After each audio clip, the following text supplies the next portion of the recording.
नमस्कार विद्यार्थी मित्रांनो, आपलं सर्वांचं स्वागत आहे रुद्र अकॅडमी पुणे या एज्युकेशनल यूट्यूब प्लॅटफॉर्ममध्ये. मुंबई उच्च न्यायालयाची जी काही भरती आलेली आहे, तर त्याची परीक्षा कधीपर्यंत होऊ शकते, पेपर जो आहे तो आपला ऑनलाईन राहील किंवा ऑफलाईन राहणार आहे आणि तसेच परीक्षा आपली कोण घेणार आहे याबाबत चर्चा आपण आजच्या व्हिडिओमध्ये करणार आहोत. तुम्ही जर चॅनलवर पहिल्यांदा आलेले असाल तर चॅनलला सबस्क्राईब करून घ्या, कारण की अशीच नवनवीन माहिती तुम्हाला आपल्या चॅनलवर मिळत असते.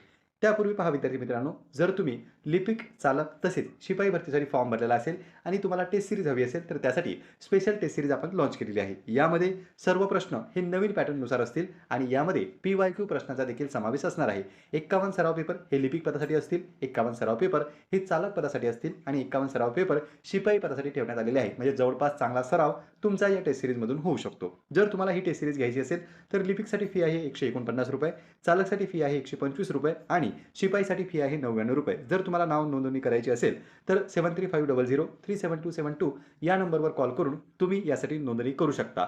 जी काही टेस्ट सीरीज आहे ती स्पेशल बॉम्बे हायकोर्टासाठी आपण बनवलेली आहे. आता जाऊया आपण आपल्या आजच्या व्हिडिओकडे.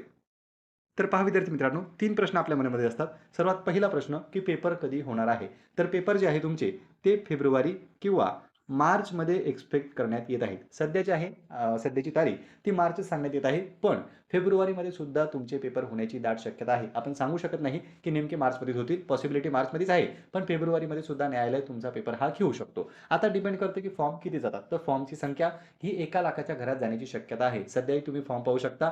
जी काही अद्ययावत माहिती आहे पण त्यावर ऑलरेडी व्हिडिओ बनवलेला आहे. आपल्या चॅनलवर टाकलेला आहे की आतापर्यंत किती फॉर्म आले त्याची माहिती आपण मागच्या व्हिडिओमध्येच दिली होती. तर आता पहा विद्यार्थी मित्रांनो, फॉर्मची संख्या दिवसेंदिवस वाढत आहे. परीक्षेचं नियोजन सुद्धा त्यांना करावं लागेल. तर तुमची जी एक्झाम आहे ती मार्चमध्येच एक्स्पेक्ट आहे. पण फेब्रुवारीच्या शेवटच्या वीकमध्ये सुद्धा पेपर आपला होऊ शकतो. आता हे झालं आपला परीक्षेच्या बाबतीत. म्हणजे तुमच्याकडे अजून 2 महिन्याचा कालावधी आहे. 2 महिन्यापर्यंत तुम्ही चांगली तयारी याची करू शकता. आता जाऊया आपण, हे झालं परीक्षेच्या बाबतीत की परीक्षा कधी होऊ शकते. दुसरा महत्त्वाचा प्रश्न म्हणजे पेपर ऑफलाईन होणार आहे की ऑनलाईन होणार आहे. तर सुरुवातीला जेव्हा न्यायालयाच्या अगोदर भरत्या येत होत्या त्यावेळी पेपर जे आहे ते ऑफलाईन पद्धतीने घेण्यात येत होते. काही विद्यार्थ्यांची छाननी केल्या जायची, काही अर्ज जे आहेत ते बाद केले जायचे. मोजक्याच उमेदवारांना त्या ठिकाणी बोलावून त्यांचा पेपर घेतला जात होता. पण सध्या परिस्थिती बदलली आहे. 2023 पासून जर आपण पाहिलं तर 2023 मध्ये ऑनलाईन परीक्षा घेण्यात आलेली होती जिल्हा न्यायालयाच्या भरतीमध्ये. जिल्हा न्यायालय भरतीमध्ये लिपिक तसेच शिपाई पदासाठी सुद्धा जाहिरात प्रसिद्ध करण्यात आली होती आणि तिथे ऑनलाईन पद्धतीने परीक्षा घेण्यात आली. इव्हन रिस्पॉन्स शीट सुद्धा विद्यार्थ्यांना देण्यात आलेली होती. पण नंतर काय झालं, 2024 मध्ये पुन्हा लिपिकची परीक्षा मुंबई उच्च न्यायालय अंतर्गत भरतीमध्ये आलेली होती. त्या अंतर्गत परीक्षा घेण्यात आली आणि पुन्हा ऑफलाईन पेपर तुमचा घेण्यात आला. म्हणजे सुरुवातीला होत होते आपले ऑफलाईन पेपर, 2023 मध्ये घेतले या ठिकाणी ऑनलाईन पेपर आणि पुन्हा 2024 मध्ये ऑफलाईन परीक्षा घेण्यात आलेली आहे.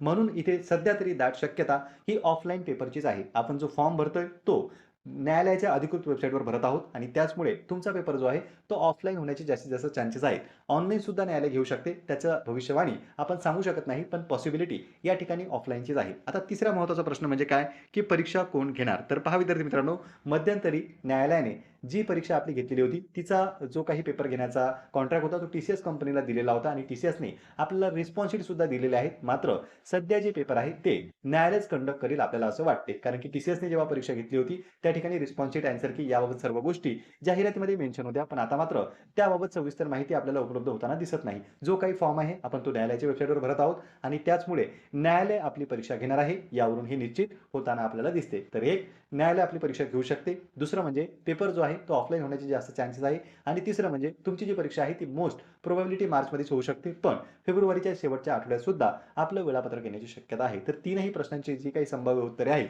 ती आपण जाणून घेण्याचा प्रयत्न केला. तुम्ही फॉर्म भरत आहात का आणि भरला असेल तर कोणत्या पदासाठी भरलाय, कोणत्या न्यायालयामध्ये भरला ते तुम्ही सांगू शकता. पुन्हा भेटूया आपण अशीच एका माहितीपूर्ण व्हिडिओमध्ये. नमस्कार.